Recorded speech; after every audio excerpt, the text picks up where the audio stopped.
Welcome back to the sweet life of Missionary Partnership. Episode 5.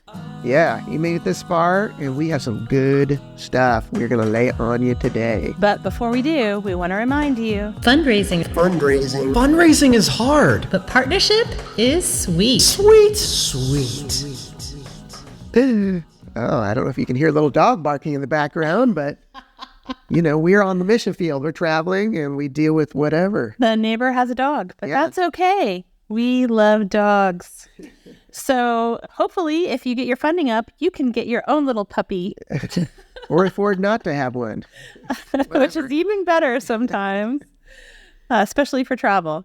So today's episode is about doing everything with excellence. Yes. How a person goes about raising their partnership is a huge indicator of how they're going to conduct their ministry. Yeah. So in other words, the way that you communicate, you connect, you report with potential partners and current partners, that's going to tell them a world about how they can expect you to do ministry. Are you going to be working hard, doing a great job, or really sloppy and late on everything? And, how you treat them is a reflection of how they think you're going to treat ministry and your job and missions. Or the funding that they're giving you. So if you're not doing a very good job with your communication and your connection with them, and somebody else is doing an excellent job in their communication and connection with them, who are they going to write the bigger check to, or nowadays Venmo, PayPal to?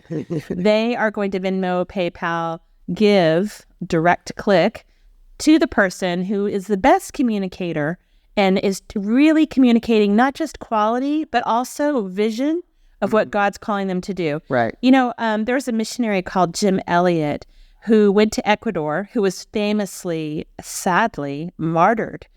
He was the one that had the plane that went into Ecuador. He's one of the first people there with his wife and family, and he was killed right off the bat.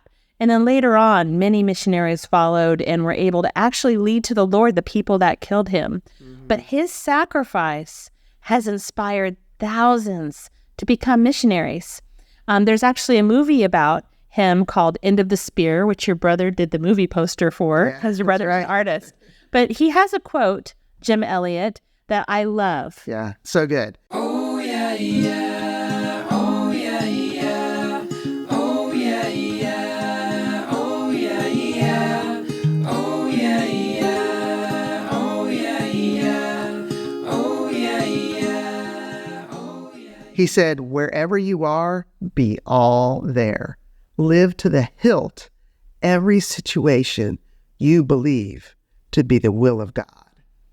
That is so good, because we believe that the will of God is for us to be missionaries. Mm-hmm.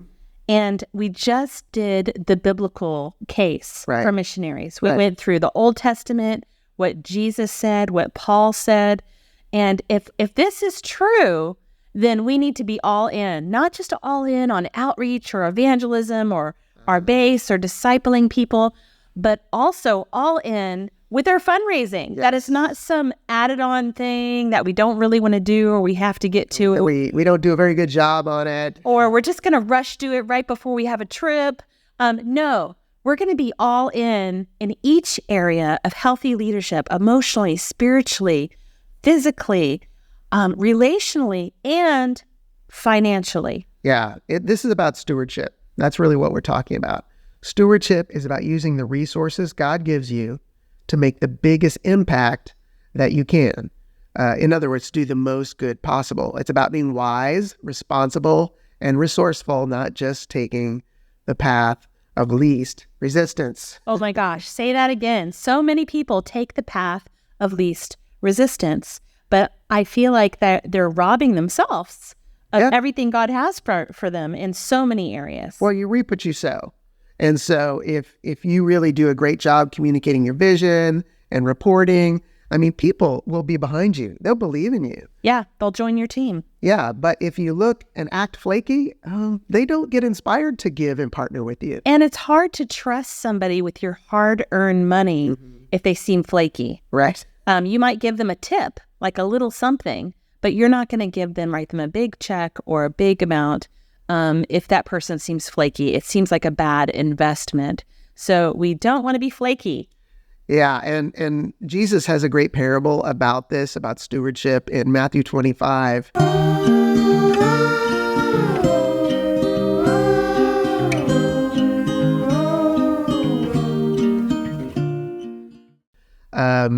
You may remember the story of the master who he went away, but before he did, he gave money to 3 different servants, different amounts. To some he gave a little, to some he gave a lot. And then, of course, he came back. And to most of the servants, they had doubled his money. They had achieved so much. They'd invested and worked hard, and he was so happy with them. All right. But then there was one who, of course, was a real slacker, and he did the least amount, and he buried the money rather than putting it to good use. And so Jesus is saying in this parable, whatever resources I've given you, I expect you to steward them or use them wisely and put them to work. And grow them. And multiply. Right. Right? Whether that's money, whether that's people, whether it's a family even, right? You know, if you're healthy, you multiply. Right. And so if the one who did a good job, who did the best job, the master said, well done, good and faithful servant. You've been faithful over a little. I will set you over much. And Jesus says, to those who use well what they are given, even more will be given, and they will have an abundance. But from those who do nothing, even what little they have will be taken away. Well, you know, what I love in this verse is that it says, and they will have abundance. And so I want you to think right now of all the missionaries you know, which one has abundance?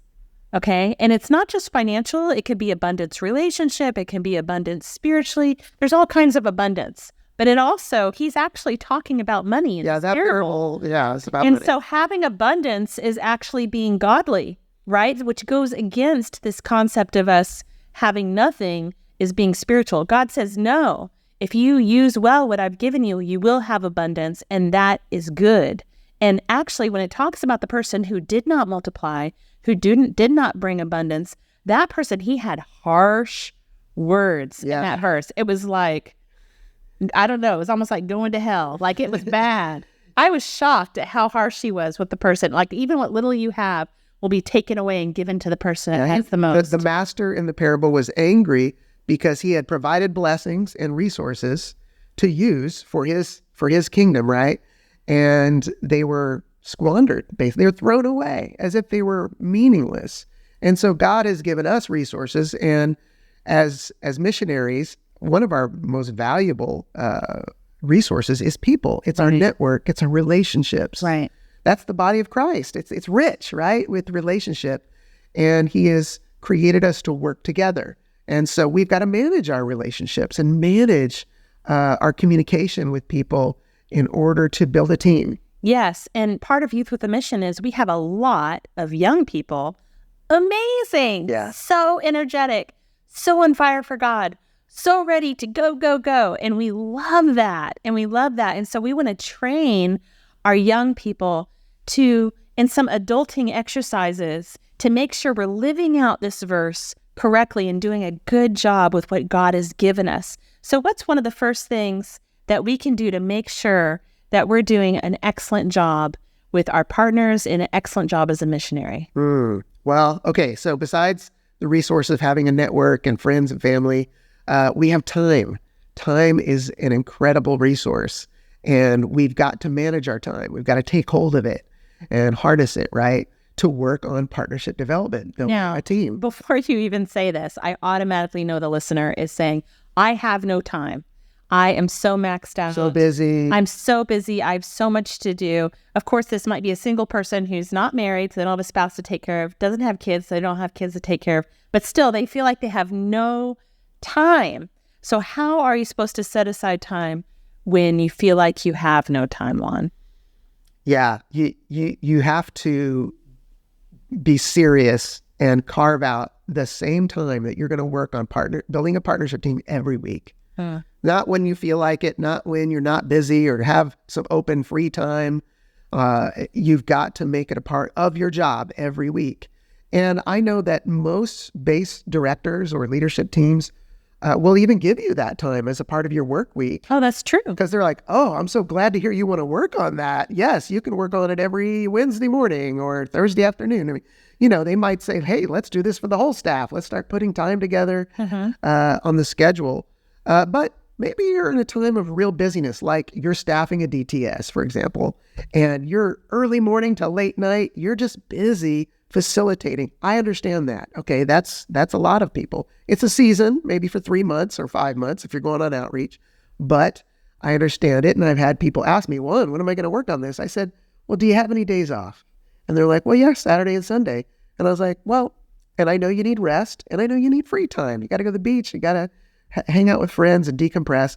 But would you be willing to take your Saturday morning from 8 to 10 or 7 to 12 or whatever, however many hours, and still have the whole rest of the day and the next day to have time off? Would you be willing to invest like 2 or 3 hours every weekend or in the evening if you have evenings free? And they said, yeah, I could do that. Because these are people who are desperate. They're broke. Right. They may have to go home if they don't have some money. I was like, you've got to make the time. Right. And so I think one of the first resources is if you're not using Google Calendar, I have Google Calendar. Got to schedule it, yourself. Plug in. Okay, from this time to this time, I'm doing this. This time, I'm eating. This time. I even schedule in rest. Like I'm unavailable during this hour or two. I have to rest, right? Yeah. We have to prioritize rest. Or this time, I'm reading. Or this time, every week, I have a date with a girlfriend, just a friend to go hang out and have fun. Have a relationship with somebody. Or this time is when I walk or when I exercise or work out. And so, if you don't plan your life will plan you, and you'll constantly be putting out fires and just responding to everything. Yeah, running from thing to thing. Instead of making a plan and following it. This is part of mature Christianity and mature leadership is to actually schedule out your life. Now, of course, you can make adjustments as you go. It happens. But there's a schedule you follow. And in that schedule, there's peace, there's security, and there's rest. And you'll find yourself having less stress knowing that your week is kind of planned out for you and you just follow the plan. Yeah. And of course, as I said, things will change, but generally there's a plan. And in that plan is your fundraising time. So for example, we ran a missions base, and we had Monday mornings where the whole staff, they wouldn't go do their own thing. They would come into work. They would be there to work and to minister, volunteer, whatever. And while they were there, they would work on fundraising for 2 or 3 hours. And that was their time. And everybody did it together. So everybody was working on it. There was that accountability. And because of that, I think that's one of the key reasons that everyone on our staff was fully funded at a full salary and lasted for a long time. We had very low turnover staff. And we've been missionaries over 20 years. When we're at our home base, every Friday, we'd have fundraising Fridays. Yeah. And that meant that 9 to 12, we were ready to go to work. We weren't still eating breakfast or, taking a shower. We were fully dressed, ready to go at 9 in our apartment. And we were working on building a partnership team, whether it's setting up appointments, sending out thank you cards, sending out newsletters, connecting with people on the phone. I would do, and also if you're married, what you want to do is the person who's best at something, let them do it. For example, my parents are so ashamed of me for this, but I am the worst at thank you notes. I'm bad at it. I've always been bad at it. And, but I felt like I was supposed to do it as the girl. Like, oh, I'm the girl. I should get this nice little paper. I should write with nice handwriting, because Juan's handwriting is like a doctor's handwriting. It's the worst handwriting on earth. So true. And I'm like, I could use nice handwriting. I should do it, but I don't do it. And so, but Juan is excellent. If a thank you note needs to get out, he writes it within the hour, sends it out. So he does all the thank you notes. Me, I'm great at talking. I mean, hey, obviously. So I'm the one who will call, connect, text, reach out on Facebook, and keep the relationship going with people. Mm-hmm. And he is the one who will do more of the writing with people. And I do a lot of the administrative, part that you have to get organized. And that's what we're really talking to you right now. It's like organizing your time is stewardship. Right. And if you're disorganized, some of us have a gift of organization. We're administrative. Right. But even if you don't, you have to grow in this or you will constantly be in trouble. You will not get where you want to go. You've got to develop these skills. That's stewardship as well. And adulting. Yes. It's adulting. So on the Friday morning that we work on this, we put it in our Google Calendar and block it out, meaning someone will call us or contact us literally every day. How about Friday morning? And we're like, oh, sorry, we're booked then. How about Friday afternoon? Or how about next Monday? And we say we're booked. And we are booked. We're booked working on fundraising. We're focused. So that's how serious it is. And hey, we've been doing this for over 20 years. We should count how many years. We've been in ministry 35 years, but we've been fundraising for over 20 years. Mm-hmm. And so we're still at year 20-something, blocking out that time. Yeah, I think people think, like if you go on a mission trip, just then you fundraise and you go on the mission trip and then it's over. Like you don't keep fundraising. You don't keep building a partnership team. And that's what teenagers do. Right. If you're a teenager going on a youth group missions trip, you would fundraise for the trip. You are not a teenager, or if you are 18 or 19, you are now an adult missionary. And therefore, what you need money coming in every month to pay your bills. So your goal is not to fundraise for your missions trip once a year. Your goal is to fundraise enough to have monthly coming in to pay all your bills, to have a savings, to have a car, to have a place to live, to have a sofa, to cover ministry expenses, to have a bike or a car, and to be putting away money every month. So when outreach date due, money, time to pay, to travel is due, you literally just transfer it in because you've had that money fundraised happening every single month. So it's important to set aside that time. Yeah, it's a big deal. It's 90% of this you'll get it done if you just commit to the same time every week working on this. So if you have your phone right now, I don't know if you're listening on your phone or your computer to this podcast, but I want you to take your phone out and I want you to set a time if you have a calendar. If you don't, it's free. A calendar. It's free. It's yeah. Google Calendar. Yeah. Set aside a time. And I want you to set an alarm on your phone to remind you, like 30 minutes prior, you're about to work on your partnership development, and have it be a weekly alarm that goes off on your phone, and block out a time in your calendar. I want you to pause this podcast and do it if you're not driving right now. Yeah. And yesterday I was meeting with a young YWAMer, and he's asking like, well, what do you do during that time? And I was like, oh, well, we have specific things, and we're going to be going through this podcast. First of all, we gave you the budget to work on. Of course, we gave you assignment to look over your social media and make sure you're posting things about ministry. So that's some things that you might do. But we're going to go into some other things that you need a lot of hours to put in to build a solid team. And so we're going to give you some of those pieces today. But I do want to talk, you mentioned it just quickly, Mambo, was accountability. And this is essential. If you're on your own, you're probably going to run out of steam.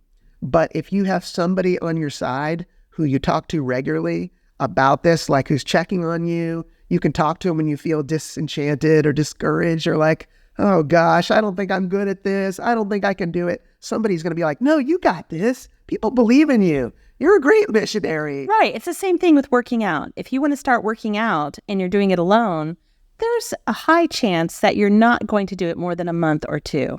But if you have a workout partner who's showing up at your door and saying, okay, it's time to go run, then there's much more chance you're going to continue longer and have a better outcome. It's the same thing with this. You need an accountability partner. Yeah, Rob Parker, he trains people full time. From the Fully Funded Missionary. He actually studied his results of those he trained. Mm-hmm. And if those people, as they started building a team, had a coach or accountability partner, 70% of them would become fully funded.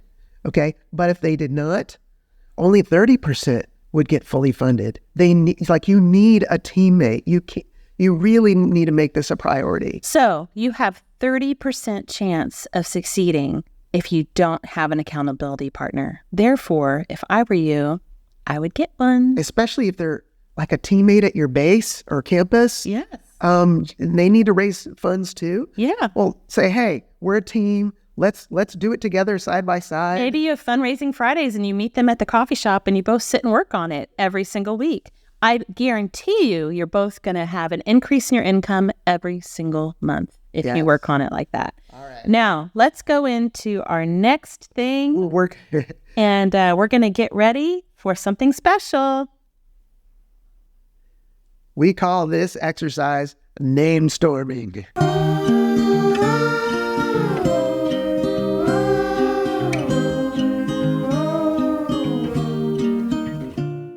All right. Now, I don't know where you're listening to this. If you are able to either get a hold of a place to write things down, it can be on your computer, it could be on your phone, it could be old school paper and pen on a journal. But we're going to do name storming because one of the first things we need to do as an action, besides our budget and our social media, is we want to go ahead and make a list of names of people that we are going to reconnect with, to minister to love on, and share the vision of missions. Yes. So we're going to give you, so you're going to be, brace yourself, okay? Right now, you're going to come up with a list of 200 people that you know. What? 200? I don't know 200 people, you'll think, but wait. Fundraising. Fundraising is hard. But partnership is sweet. Sweet. Let's remember to episode 1 or 2 where we talked about the lies. I don't know enough people. That is a lie from the pit of hell. You know a lot of people. It's a sour lie. Fundraising is hard, but the partnership is sweet, right? This is the hard part. This is the hard part. work. But the relationships with these people is sweet, kind of like hard candy, right? Yes. So no name is disqualified is the first rule, because you're going to think, oh, that person doesn't have money. Oh, they're not a Christian. Oh, last time I talked to them, it was awkward. Oh, you're going to have all these excuses. I want you to take all your O's and throw them in the trash. Yeah, no filter. That's the rule as we do this exercise right now. We're writing down names, period. Don't think about it very hard. Just, oh yeah, there's somebody I know. Write it down.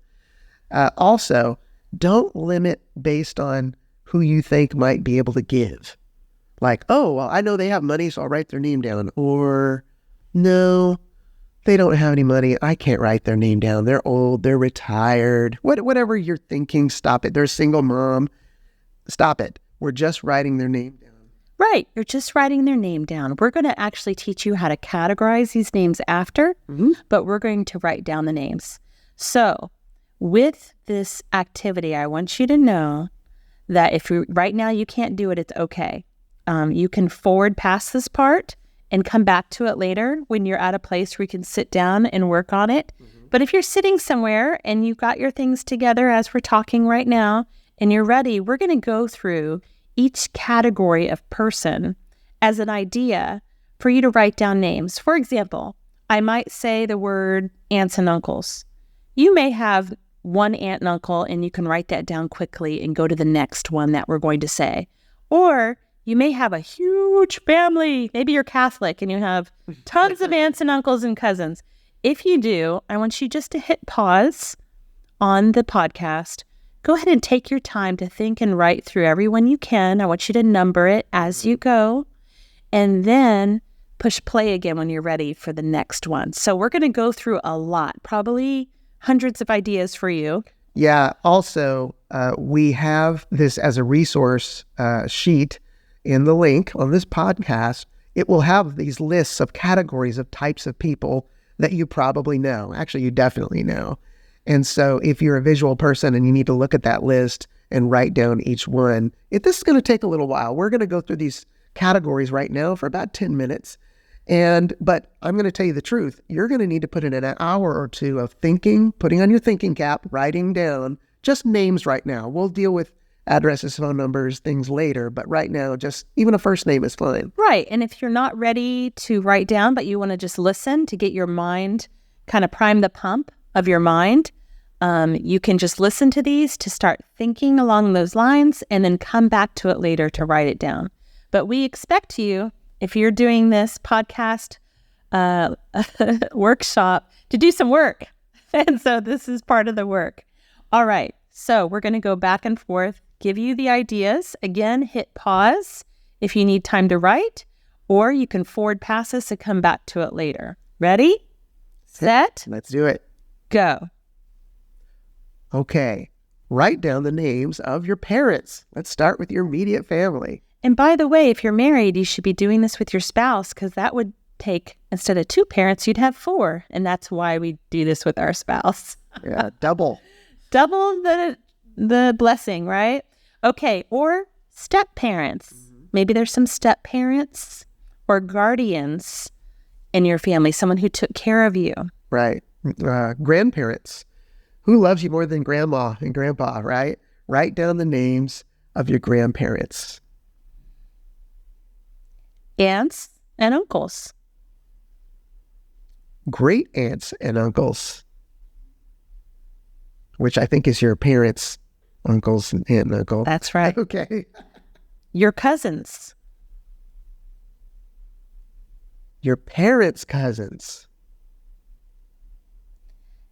Your grandparents' cousins. Wow. Got a lot of family out there. Well, a lot of missionaries are 20 and their grandparents are still pretty spry. Right. Your siblings. Yes. Your brothers and sisters. Your siblings' friends, meaning people who came to your house, your siblings have lots of friends who know you and know about you. Yeah. And of course, your best friends, your friend groups, maybe from high school, college, church, wherever, sports teams, whatever friends you have. That's a lot of friend groups. So start with your current friend group Mm-hmm. and then move out from there, from past friend groups, from each place you've lived. Mm-hmm. You're a musician. So another idea. Bandmates. Yeah. I've been in multiple bands, so people you've played music with. Or led worship with. Or maybe even the worship team of your church. People from there. Or people, worship team from your base or another base you've been a part of. Anybody who plays an instrument, think of them. Now, this is a wild one, but we're going to throw this in here. Ex-boyfriends or girlfriends that you're still friends with. Okay, let me put a disclaimer on this.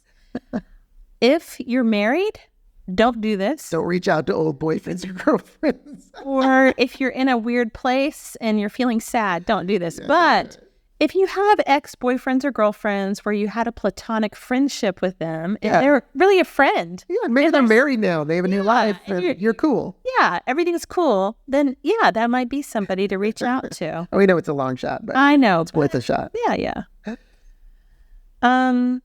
Here's another one. Neighbors. Neighbors from where you live now, where you used to live, where you lived before that, maybe even the home you grew up in, your neighbors. Sure, they know you. Yeah, so any neighbors you've had, especially if you baked them cookies or mowed their yard or watched their dog, things like that. Another category is teachers. We've all had teachers. Think through the teachers you've had. Some of you even remember your elementary teachers. They had a big impact on your life. Or middle school teachers. High school, of course, teachers. Maybe even college professors. So think about all the teachers that you've had and don't worry about how am I going to get in touch with them and all that. Just write down their name. Yeah, just write down their name. Some people you may not even know their last name. That's okay. Yeah. Just get their first name down and say Coach whatever or science teacher, Mary, whatever it is. And while we're on teachers, let's include coaches. Yeah. Maybe you played a sport and you had a coach. So all the coaches you've had who've coached you. Yeah, maybe it's a voice coach, any kind of coach. Tutors, if you've had tutors train you in the past, write them down. Right, someone who helped you with your homework or your schoolwork. Let's go into clubs. I don't know if in your country where you are you have clubs, but where we're from, there's a lot of clubs in high school. It could be like the robotics club. Chess club. Science club. There's all different kinds of clubs in school. And volunteer organization. Community clubs in the community you may be been a part of. The Boy Scouts or the Girl Scouts or something like that.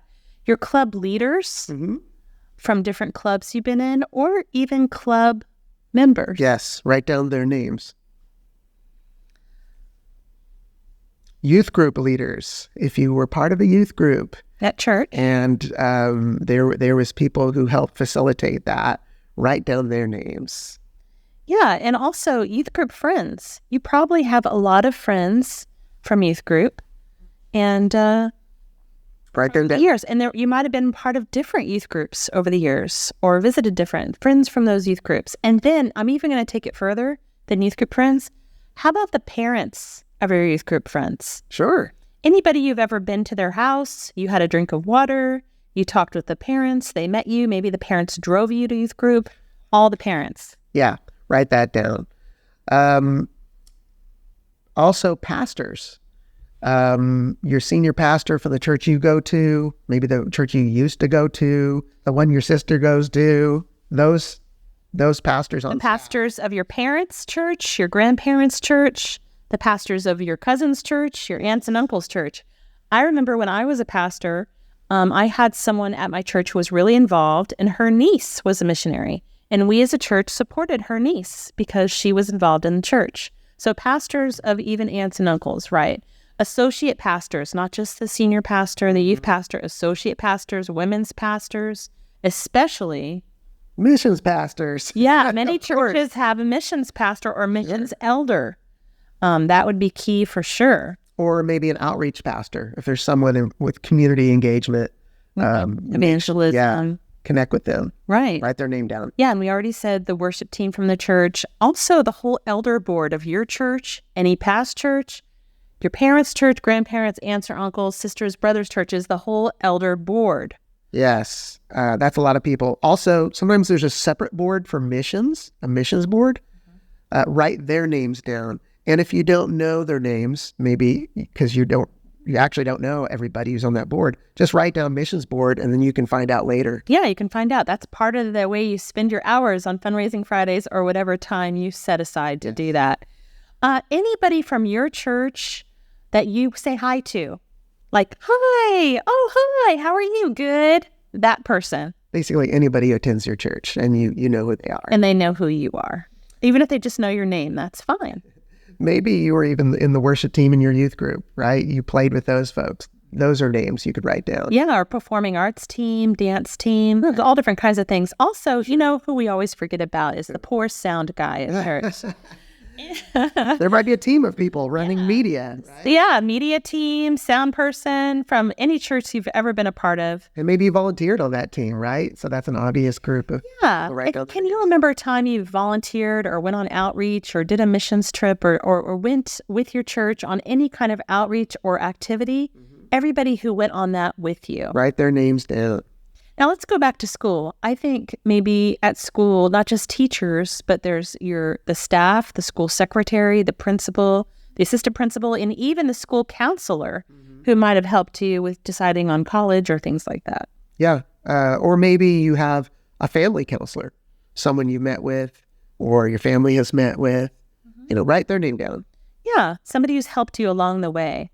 And we talked about sports before. I don't know if we said teammates, like people on our sports team. That's really big. That's Right. a lot of people. You may have played a lot of team sports. Write down all of those teammates' names. Friends of the family. Friends of the family would be anybody who's ever come to your home. Maybe they came to your home for a barbecue. They came over for dinner. Right.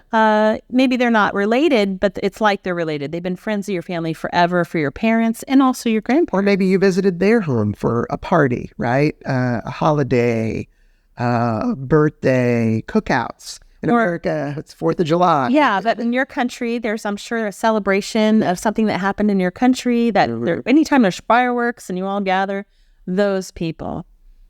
We did talk about teachers growing up in school, but also classmates that you went to elementary school, middle school, high school, college. And I know what you're saying. I haven't talked to these people for years. Yes, we know, but we're going to talk about that later. Right now, we're just going to put down all the names you can think of anybody. Yeah. And then later, we're going to tell you what to do with them. So just don't have a filter. Keep writing down. We're going for 200 here, so you're on your way. That's right. And let's say work friends. If you've had a job, I don't know if you worked at a little restaurant or a cafe, maybe, babysitting, parents of people you babysat, any kind of job. Part-time job, weekend job, summer job. Write down those people you worked with. Your coworkers, your boss, your supervisor. Go ahead and put those names down. And maybe the job before, from each job you've had. You may have had multiple jobs. Sure. So go all the way back. It's okay.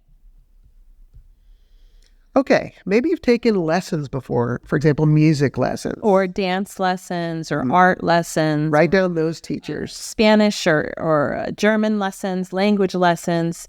Who are the people in that group with you or the teacher? Yeah, write that down. Friends who have done an extracurricular activity with you. We talked about like played an instrument. Maybe you played a clarinet. School band. Or school band. But you know what the best list is? These are all important, but high on the list would say anybody who's ever done a missions trip with you. So true. And hopefully you've done some mission trips to different countries or even in your own country. But when you do a mission trip with people, you're bonded for life. You had a shared adventure experience for the Lord. They already have a heart for missions, so they're already in. So what I would say is definitely any missions trip or outreach trip you've taken, list all the people that were on that trip with you. Including the mission leader, whoever was in charge. Even if you weren't close to them, if they were on a missions trip with you, include them. Absolutely. And by the way, that includes, DTS outreach. It includes other YWAMers. They get it. A lot of times we think YWAM or other missionaries can't be partners, but that's not true because they're tithing and giving, hopefully, and they're giving to their church, and I'm sure they're giving to missions too, right? Absolutely. And so that's definitely a place where people give. All right. Maybe you've been a part of a small group in the past, Bible study group, men's group. Think of small groups that you've been a part of. Women's group. Yeah, write down the names of the people in the group. Yeah, any group you've been a part of, like a home group kind. Or your parents' home group. Mm-hmm. Your grandparents' home group or small group, or your aunts and uncles' small group or home group. Yes. I mean, it's really expanding here. Also, I want to include mentors, any mentors you had. Mm-hmm. Who in your life has spoken into your life something encouraging and helpful? Yes. Let's write them down. What about owners of shops you frequent? Like you've gone to the same coffee shop for years and you know the people there, the owner, the person who does your hair, cuts your hair, all those kind of people that you frequent, that they know your name, you know their name. Yeah, maybe you've lived in a small town for many years and people recognize you in town and know you. So townies, I'll call them. People from town who see you and they say hi, they know your name and you know their name. Okay.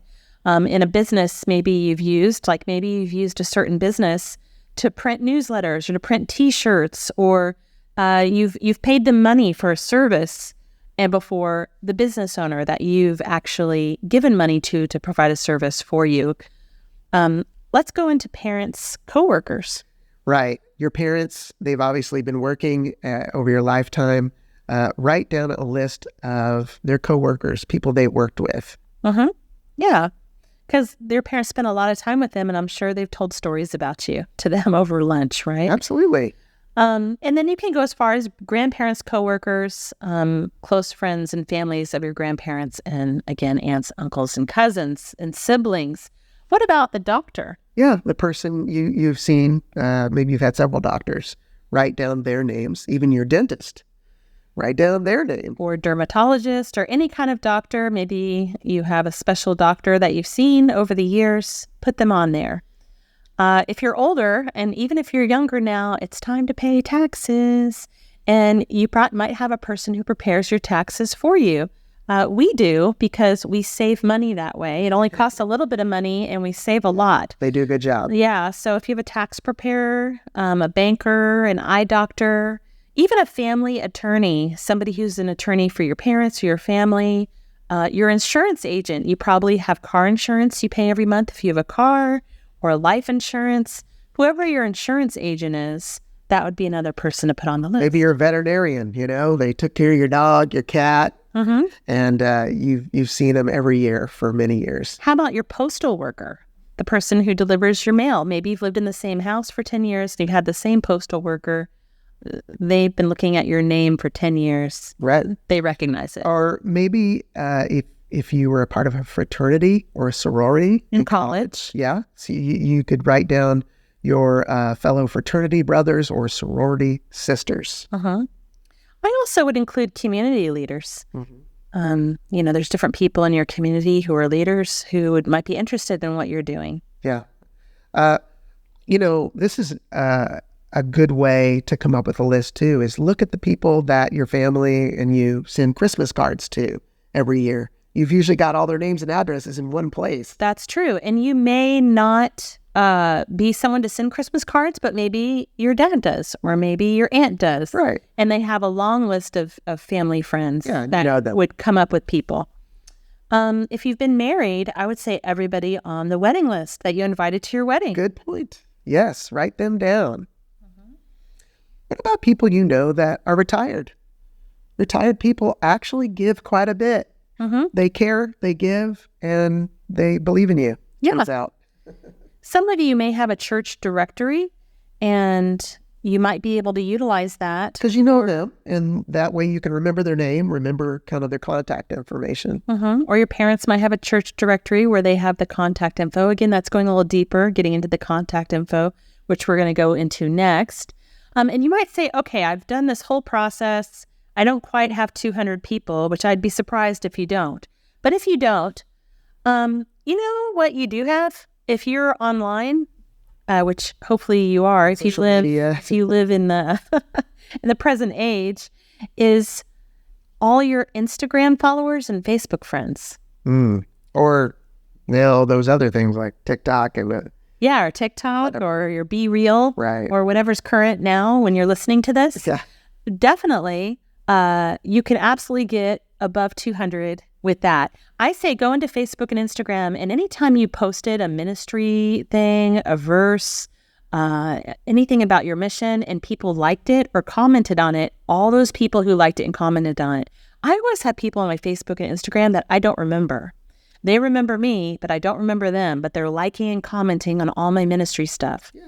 Go ahead and include them for sure. Yeah, so good. And let me reiterate, of course, we just rattled off so many categories. I don't know how many, but you're going to have to sit down and focus in a quiet space to really think through the timeline of your life when you're in all these clubs and schools and jobs and things like that, and think through these names that you may have forgotten. But if you put, your head to it, you really will come up with quite a few. And write them down whether they're Christians or not. Yeah. Right? And we'll go into how to approach people who are maybe not believers yet. We call them pre-Christians. That's right. And remember, you probably, statistics say everyone knows about 1,000 people. Right. And so we're only asking you to put down 200 of the 1,000 you know. One of the best ways to come up with those names is to get with your family and pull out their address books and your brothers and friends and go, oh, what was the name of that person we used to play pickleball with every week? And our neighbor, oh yeah, that's them. You get some help. Right. Now, once you have your list of 200, this is what you're going to do. Plug it in a spreadsheet, write it into a box so that you can categorize it. Go ahead. Yes. And you want to have their names. And if you don't know if they're married now, you want to have their spouse's name. Okay? Yeah. And so it's them and their spouse. And this is a big deal. For example, let me tell a little story. Okay. With Juan and I, we've been giving to missions forever. And a lot of times, or an organization like World Vision or International Justice Mission, there's all kinds of ministries and things we've given to over the years. Almost always, I am the one who pays the bills. I'm the one who says we need to be giving. I'm the one that sends the check and makes sure it keeps going. Right. You handle all the bookkeeping. I handle all the finances for the family. But without fail, a thank you note comes in the mail addressed to Juan Galloway. Juan Galloway, thank you so much for being so faithful. Juan doesn't even know that we're giving to these people. Doesn't even care. No, you know and care. But I'm like, really? I'm the one who's been giving. And then what happens? I'm like, I'm not as inspired to keep giving. Or if it's time to give a big gift, because I'm tithing off a large gift that came in, I might not choose them because I'm not even on their radar as a human being. And so many times what we do is we reach out to one or the other of the spouse, the one we know, and we don't connect with the other spouse. We don't know which spouse is the one that's going to say, hey, let's get on board with this. It might be the one you don't know as well. Yeah. Or the one that pays the bills might be the one you don't know as well. So when you're making your name list, highly prioritize the husband and the wife. Yeah. And we have personally experienced this where, for example, I knew the husband. And so I would set up an appointment, talk to them, share our vision, but I would invite him to bring his wife, like who I did know, but not as well. And we would sit down and talk to them. And it turned out, to my surprise, the wife who was so inspired and passionate to get behind us and partner with us as missionaries. So it's a perfect example of how you don't know which one of those people is maybe going to be more thrilled and ready to go for it. And so the mistake you'll make if you're a man or if you're a woman is if you're a woman, you'll reach out to all women. Or if you're a man, you'll reach out to all men. You're really shooting yourself in the foot. You want to make sure that if you're a woman, you reach out to men and women. If you're a man, you reach out to women and men. And that if they're married, you also, anytime you reach out to them, you want to have both of their names, both of their emails, both of their cell phone numbers. Because when you send an email report, you don't want it to go to the one who doesn't care and is not giving. You want it to go to both. If you're sending out a text about a report or a quick little video via text, you want it to go to both. So make sure as you build the addresses, and why do you need the address? Because you're going to send thank yous later. Why do you need the phone? To send out prayer requests and reports and Zoom meetings. That's why you need all of these things. The email for the Zoom meeting. So you want to get both emails, both numbers, both.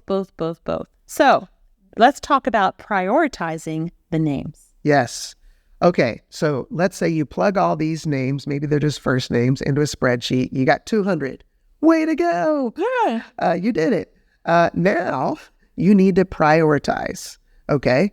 Now, why do you need to prioritize? Well, you actually need to start off, put your best foot forward. And so we're going to encourage you to put a number one next to the names, which you would maybe say are highest priority. And those are people who you are confident will probably want to partner with you. Yes. And I want you to prayerfully consider this. I do not want you to put a number one next to all the wealthy people on your list. Yeah. That is a huge mistake. Right. What you want to do is you want to prioritize, is this somebody who I'm close to? Mm-hmm. Is this somebody who maybe loves God or loves missions? Also, you're praying and asking the Holy Spirit who to put a number one next to. Yeah. For example, it might be someone who's not a Christian, doesn't like missions, and doesn't even like you very much. But the Lord says, put number one by their name, you do it. Because we're obedient to God in all things, right?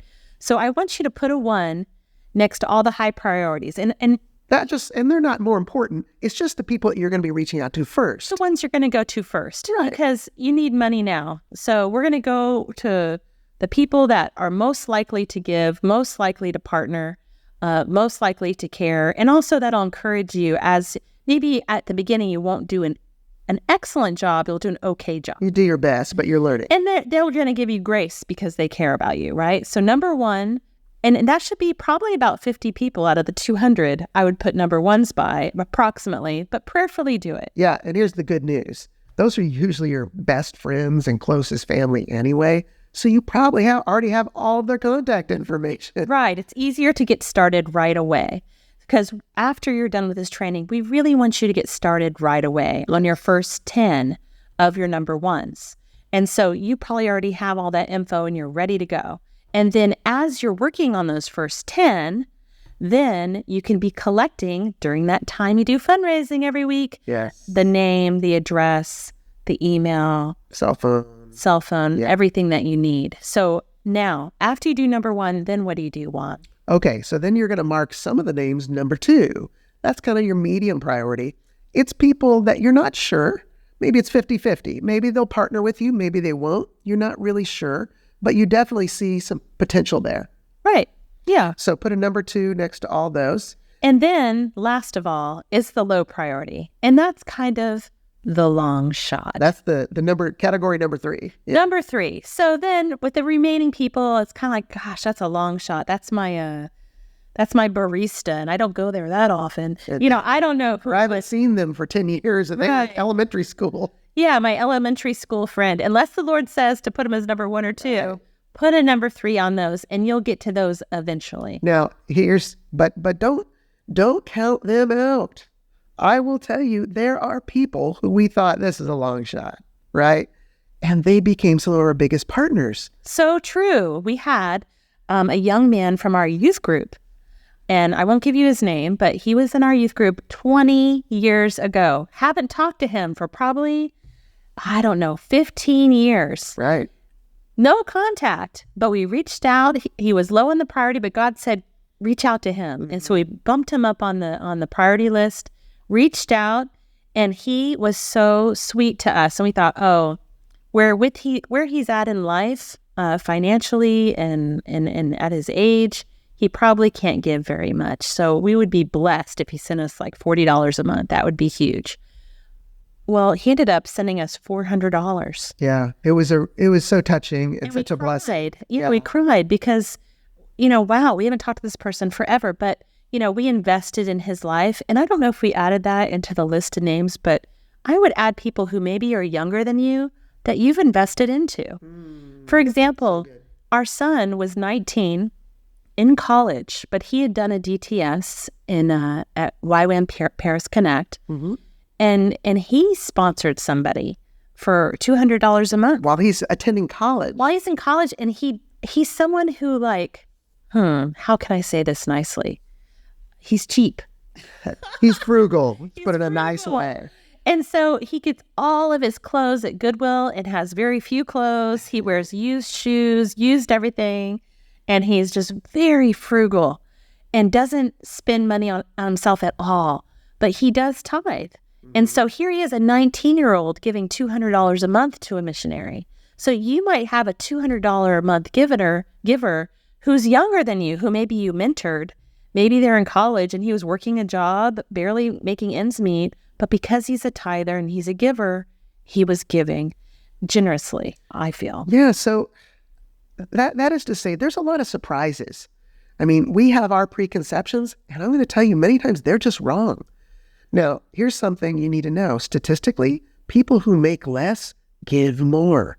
You would think it would be just the opposite, that those who are really wealthy, well, then they're going to give more money. But actually, people who make less statistically give more of a portion of their income. And that's important to know. There's people who they will be frugal, but they're willing to give money to things that touch their heart and matter to them. And missions can be one of those. I'm remembering another friend from a long time ago. We were youth pastors at a church, and this man doesn't turn the heat on in his house. And we're talking about deep, dark, freezing winters. He burns firewood. He goes and cuts trees, cuts every log, and burns fire in his house to stay warm. He was one of our major donors, one of our biggest givers. Yeah, it was just so touching because he wasn't a person who looked like he had a lot of money. He drove an old car and all that kind of thing. But you know what? He would give things that he really cared about. And he cared about us, and he cared about the Lord, and he cared about the lost. Because it's all about friends. Yeah. And, there's actually an excellent Youth with a Mission book. Betty Barnett is the author of a book called Friend Raising, Building a Missionary Support Team That Lasts. And I just love the concept of the book title, because partnership development is friend raising. It's all about relationships. Yeah. And that's a really high priority as a YWAM value. It's about relationships. Yeah, there's a great quote by Loren Cunningham I want to share. Oh yeah, yeah. Oh yeah, yeah. Oh yeah, yeah. Oh yeah, yeah. Oh yeah, yeah. Oh yeah, yeah. Oh yeah, yeah. Oh yeah, yeah. Yes. So he says, he actually says so. So how should we make our appeals for finances? First, we should keep our priorities right. We should never see people as sources for money, but always value them as friends. And listen to this. Loren Cunningham, the founder of YWAM, says this. We must guard our hearts to love people and use money, never the other way around. I love that. Let's say that part again. We must guard our hearts to love people and use money, never the other way around. You know, he also says in this book, every communication, including one in which we present needs, should have as its goal bringing each individual closer to the Lord and to us in relationship. So literally, as we're contacting people, our goal is to be close in relationship together and then also bring them closer to the Lord. That's from his book, Daring to Live on the Edge, The Adventure of Faith and Finances. We in this podcast want to give you all kinds of resources. We have many books and things to refer to you. Today it was the friend raising. It's Loren's book. But the most important thing to remember is Fundraising. Fundraising is hard. But partnership is sweet. Sweet. That's right. So guys, get to work, start your list, put some time aside, take it seriously. God will spark your memory. The Holy Spirit will show you how to prioritize your list, but start writing down their names. Hey, guess what? You're going to have to spend a lot of hours after that getting their addresses. It took me months when we were raising our partnership team, and then their cell phone and their email addresses. It took a long time. And I know we're repeating that, but it's because there's no way you can do this without doing this first. So do the first things first. Mm-hmm. This is your homework. I want you to get on it, and then you can listen to, or if you want to go ahead and listen to the next episode, we have a lot more great information, how to. We're going to start giving you ideas of exactly what to do and exactly what to say in the next episode. Yeah, we're going to say, now that you've got that list, here's how to act, to start connecting with them and sharing the vision and building a team. See you next time, guys.